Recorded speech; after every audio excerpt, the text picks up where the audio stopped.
ለማሚስ ምታስተላልፍ መልእክት አለ? እናቴ በጣም ጀግና ናት። በእናቴ በጣም ነው የምኮራው። ዘወትር ከዓይኔ ማጠፋው መከታ ክብሬ የሆንከው ወንድሜ የኔ ትዝታ ሰላሙን ጠዋትን ማታ ይሆናል። ኸዛ መስማም ታስለቅሽን ነው አንቺ። በቃሽ። እወድሃለሁ ወንድሜ፣ አክብርሃለሁ።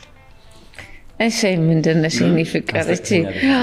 እኔ እደጉ ተመንደጉ ያሰባችሁበት ድረሱ ብዬ እንደናት መርቃችኋለሁ። ቲክቶክ ልጆች አይፈቀድም አይመከርም። እኔም አቋርጣለሁ። አሁን ዝም ብዬ ትንሽ ልፈምስ ብዬ ነው እንጂ እንደዚህ እርግጠኛ ነገሮች ላይ የሚያደርግ ነገር ምንድነው? አንድ በር ተቆልፏል ብለሽ ካመንሽ ለምን ትከፍቺዋለሽ? ራይት እጅሽም ለራሱ አይሰራልሽም። ከ10 በላይ ተቆልፉብኝ በሮች ያጋጥሙኛል በየቀኑ። ከ10 በላይ ውድቀት። ከነዚህ 10 ግን 11ኛው ስኬታማ ነች። ከራሴ ጋር ፍልም ያገባለሁ። ለዛም ነው ባይዘው እኔ ከማንም ሰው ጋር ማልወዳደረው። ለምንድነው እንደዛ ብለህ የምትነግረኝ? ማን ስለሆንክ ነው?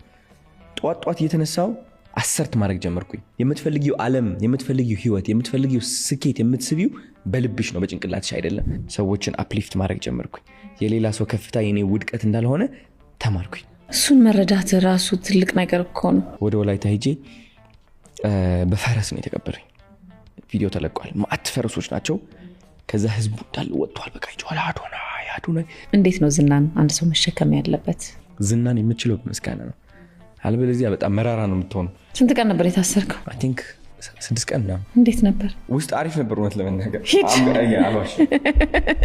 ምግቡ ጸዴ ነበር። ባሪፍ አየኸው አንተ አየህ። ስለዚህ መፍቀድ ነው በቃ አለመቆጣጠር ህይወትን። አሁን ያለው ድራማ ተፈጥሯል። በጣም ሰው ልቤ ይቅርታ አለው። because ብፁዕ እንዳልሆንኩኝ አውቃለሁ። በእናትህ